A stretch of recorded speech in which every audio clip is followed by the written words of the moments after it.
Okay,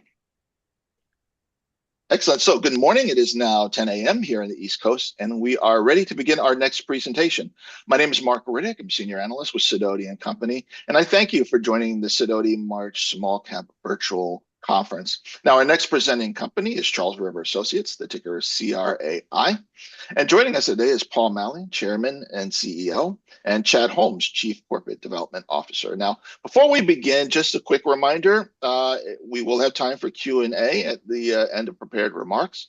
If you would like to submit a question, just click on the Q&A button at the bottom of your screen. There's no need to wait for the end of those prepared remarks. You can submit questions at any point during our time together. And with that, we can turn the call over to Charles River Associates. Good morning, gentlemen. Hey, good morning, Mark, and good morning, everyone. Thank you for joining us today.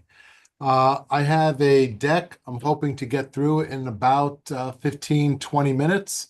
Hopefully you will find it interesting, but even more so, hopefully you'll have some questions for me. That's the part of the presentation in which I learned something too. If both those things go really poorly, we can start filling out my March bracket, which I have until about end of day today to submit. So be prepared for either one. So CRA is a consulting company. We are celebrating our 60th year in 2025. And the core mission of the firm that launched CRA back in 1965 still exists today, which is to bring academic quality research to the business world to help leaders make more informed decisions. Our services span across two main lines of business. One we call legal regulatory, which makes up roughly 80% of the firm's revenue, and management consulting, which a lot of you are probably more familiar with, which make up about the remaining 20% of CRA's revenue. As with any consulting company, particularly CRA, our success starts and ends with our people. I have a really amazing group of colleagues at CRA, and their credentials, their training is really quite remarkable. About 40% of my senior colleagues have PhDs, the majority of them in economics. On that, CRA is very selective in the hiring we let into our organization, as you can see with the middle upper box, that we accept less than 2% of our campus applicants. And one of the statistics I'm even more proud of is our retention rate is really rather strong across the ranks of the organization. When I talk about these two lines of business, legal and regulatory, management consulting, probably the easiest thing for me to do is let you know what makes up the management consulting piece, and that is auctions and competitive bidding, energy, life sciences, and Maricon. Those four practices together make up roughly 20% of the management consulting revenue, life sciences being the largest of those practice areas. On the legal regulatory side, our foundation is set by the antitrust and competition practice, which makes up roughly 40-45% of the entire firm's revenue. So a much larger share of the line of business revenue, but still a very prominent share of the total firm's revenue. I'll try to give some examples of the kinds of services we do a little later in the presentation. A lot of people have never heard of CRA, but the one thing I'm pretty sure is that a lot of people have heard about our clients, both the ultimate clients who hire CRA for assistance, and the intermediaries being the law firms who hire us on behalf of these clients. These are a set of logos or sampling of logos of our ultimate clients over the past 2 years. As you can see from the title, CRA has worked on behalf of 85 of the Fortune 100 companies, and that is just in the past 2 years. So even though I don't have annuity-based contracts across our services, our clients are large repeat players in the marketplace and large repeat buyers of CRA services. The share of our market is even more impressive when you look at the law firms that hire CRA to assist in these Fortune 100 companies, where just in the past 2 years, again, CRA has worked for 98 of the AmLaw 100 law firms. We don't take these kind of penetration lightly. We work hard to provide value to all our clients across all of the services that the firm provides. So with these services and these kind of clients serving as our foundation, the financial results are a byproduct. And what I'm proud of here, you just see the financial results for 2024, and then the financial results over the previous 5 years. If I were to show you the financial results in the previous 10 years, you're going to see the same kind of pattern, which is substantive revenue growth, nearing 8-10% a year, and profit growth growing at an even faster clip. We're doing that with no debt at CRA, and we're doing that with returning a substantial amount of our adjusted cash flows back to shareholders in the form of share repurchases. We're not doing the share repurchases merely because we have some excess capital, but we're doing the share repurchases because our share price is significantly less than the intrinsic valuation of the firm. And what we have enjoyed at CRA is our valuation, this intrinsic valuation, that gap continues to close, whereas in the previous 5 years, our average share repurchase was at $88. I don't know where we are today, but I think we're somewhere in the 170 to 180 range on a stock price. Even if you look in the short term in terms of our return of capital through share repurchases, average price during 2024 was 162. So I think our view of the intrinsic value has proven to be pretty accurate, and we're striving to continue to close that value gap. Share repurchases are not the only means by which we return capital to our shareholders. A little more than a half dozen years ago, we also initiated a quarterly dividend. And the reason we did that is not because we didn't have alternatives to redistribute the capital, both in terms of talent and whether the stock is fully valued at CRA. It's because we want more eyes looking at the stock.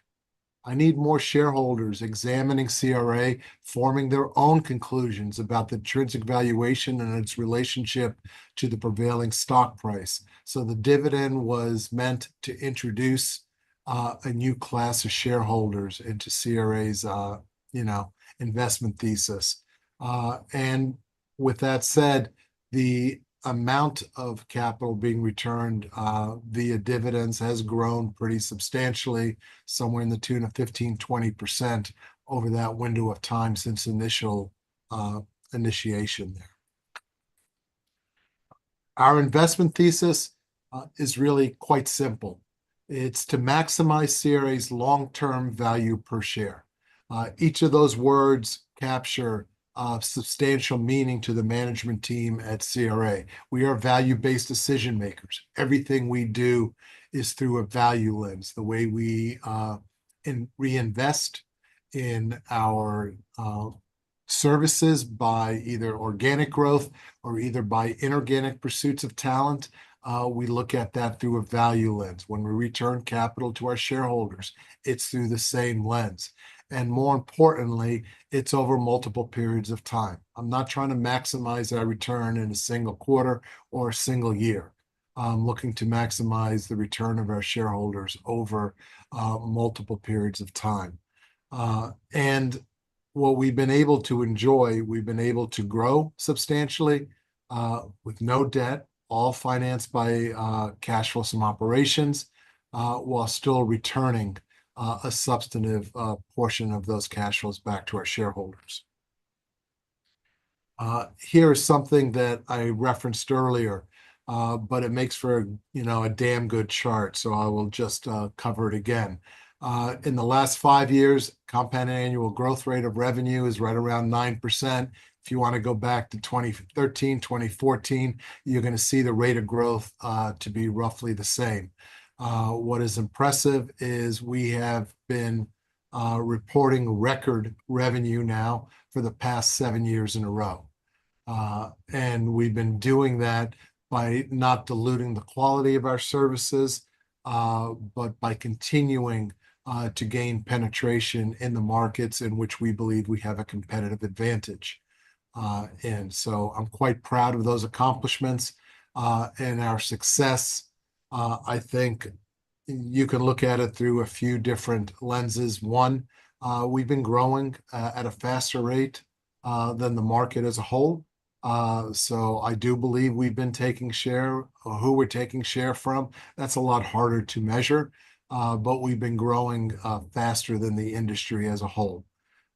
And we've been able to grow profits at a faster rate than the industry as a whole. When you put that all together and you look at our retention rates of our consulting colleagues, we're not doing that by paying below market rates. We have to pay market to be able to attract and retain top talent, and we are. We're doing that by continuing to look for ways to optimize our profitability across the portfolio. With respect to profits, a lot of our guidance is on an EBITDA margin basis, on a constant currency EBITDA margin basis. But if you want to look at a measure that's even closer to cash flows, I would encourage all of you to add back our non-cash amortization of forgivable loans. Forgivable loans is a vehicle we use to attract and maintain talent at CRA. It's purchase price considerations, okay? But since they're not purchases of C Corps or LLCs or brick and mortar institutions, a lot of these loans are to recruit highly touted individuals, to execute group hires from various competitors, and we use the forgivable loans as talent acquisition. The accounting rules don't have those flowing through our cash flow statement, but they have the non-cash amortization flowing through our income statement.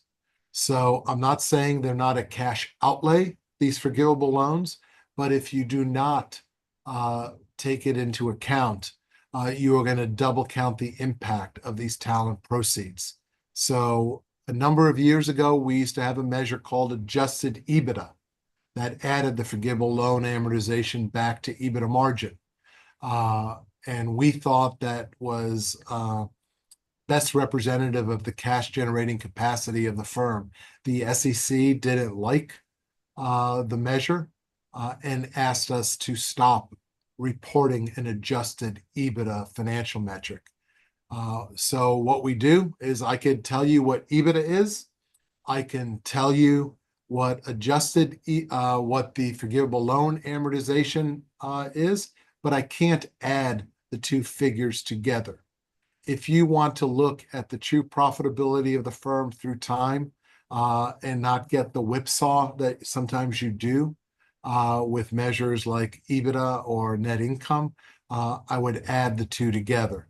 This is the way the executive team at CRA is measured on their performance relative to budget, the way the board looks at it. It's the way our banks look at our loan coverage ratio. So this is not just a hypothetical measure of profitability. I think it genuinely represents the underlying economics of the firm.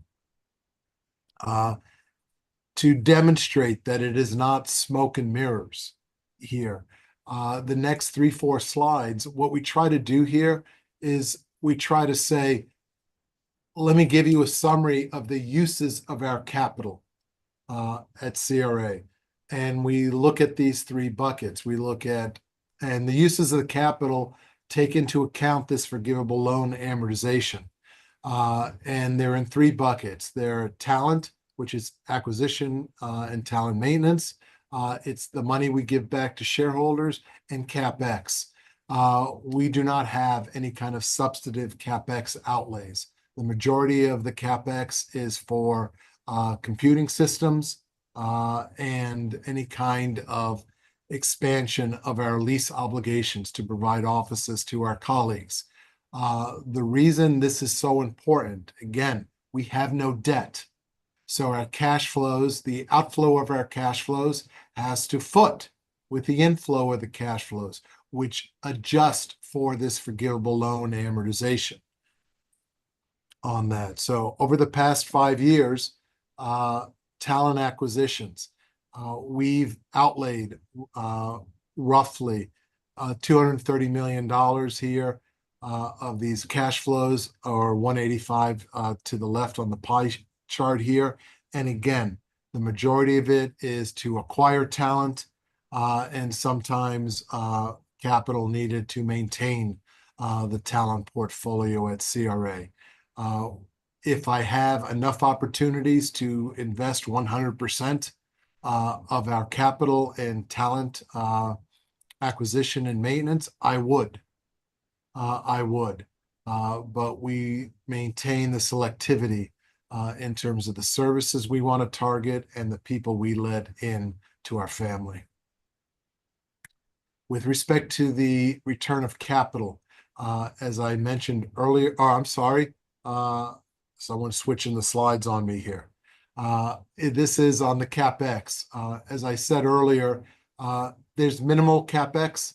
What we've experienced in the past 5 years is probably even a little higher than what we may experience in the next 5 years. We still have capacity in many of our large offices, so I do not anticipate any kind of substantive capital expenditures related to office needs. But you could see something roughly consistent with what we've been experiencing from 2020 through 2024. And the return of capital to shareholders. In the last 5 years, it is the combination of, it's roughly 200 million in total, but about 150 million in share repurchases and a little south of 50 million of dividend payments. With that, this is not just to offset any kind of share issuances that we're doing. We are substantively reducing our share count. Over the last 10 years, roughly about 25% reduction in the share count. Over the last 5 years, you see roughly about a 13% reduction in the share count. And with respect to the dividend, since we launched the dividend back in Q4 of 2016, we came out with a dividend of 14 cents a share. And with the reporting of our Q3 earnings in 2024, the new dividend level is 49 cents a share. So, almost a tripling of that amount, or a little more than a tripling of that amount over that same window of time. The shareholder yield over that 5-year window is roughly 6% relative to CRA's average market capitalization. So again, we're growing profitably, and we're returning substantive capital back to our shareholders, irrespective of how you want to measure it.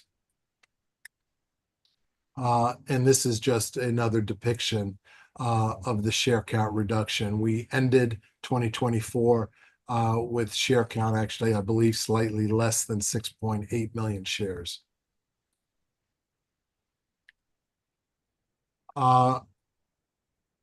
Let me see how we're doing. Mark, I think I'm going to stop as opposed to jumping into some of the service examples here. I'm at 10:20 and want to give an opportunity to hear any questions that the participants may have. Excellent. And as a reminder, folks, if you'd like to submit a question, just click on the Q&A button at the bottom of the screen. We do have a few already locked and loaded, ready to go. The first, and sort of the question of the day, if you will, is how do you see the market for your services, particularly legal and regulatory, with the changing of the new administration, and what steps, if any, are you taking to address those changes? Yeah, I was going to ask the participants the same question. Uh, trying to read the tea leaves of right now uh, with respect to our macroeconomy, the geopolitical, uh, you know, forces here. Quite frankly, it's really difficult on that. So what I can say, since the election back in November, I haven't seen a substantive shift, a little volatility month to month maybe, but I haven't seen a substantive shift in the demand and the inflow of opportunities coming into CRA. There's been a lot of publicity in the month of January. M&A activity was at sort of a 10-year trough with that.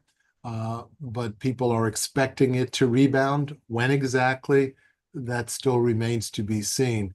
But one of the reasons our strategic goal has always been to add depth to the current services that we provide. We think adding depth to those services as opposed to breadth enables us to weather this volatility in the short to medium term. As we have during the past decade, I think we're positioned well, irrespective of the outcomes of the macro forces or the geopolitical forces. Great. And then one of the questions talks about the balance sheet in the sense of asking if you have always operated debt free, and in what scenario might it make sense to take on debt, whether that's driven by M&A or any other opportunity set. Sure. We had some convertible notes when I assumed the CEO role that we retired within a couple of years of assuming that role. Uh, we haven't had debt for close to 15 years, 13, 15 years on that. I'm not opposed to having debt. Our cash flows are clearly strong enough to bring on debt. But I'm still pretty much a fundamentalist, and I'm going to let the asset side of the balance sheet dictate uh, what our liabilities look like. What I mean by that is if there is a substantive uh, talent opportunity in the marketplace or a growth opportunity in the marketplace, I am willing to take on debt to fund the asset growth of the firm. But I'm not really one of this active financial engineering of trying to just play with the right side of that balance sheet. So the right asset opportunity comes around. Yeah, we are open to expanding the liabilities of CRA. Okay, and then one of the questions actually is kind of consistent with the slide that's actually on the screen now. Can you talk a little bit about the revenue model and the key drivers there, and as well as mentioning maybe you could talk a little bit about the pricing dynamic and what you're seeing there. Sure. So the majority of the legal regulatory services are on a time and material basis, meaning we bill our hours and we get paid for our hours. On the management consulting side, it is a more of fixed price uh, kind of revenue model there. We collect a very high percentage, somewhere in the 97, 98 cents on the dollar that we bill to our clients. So we don't operate in a world in which we are providing large discounts off the stated rates. I think that shows a lot of discipline by my colleagues, and it also shows their commitment to constantly try to increase the value provided to our clients with respect to our services on it.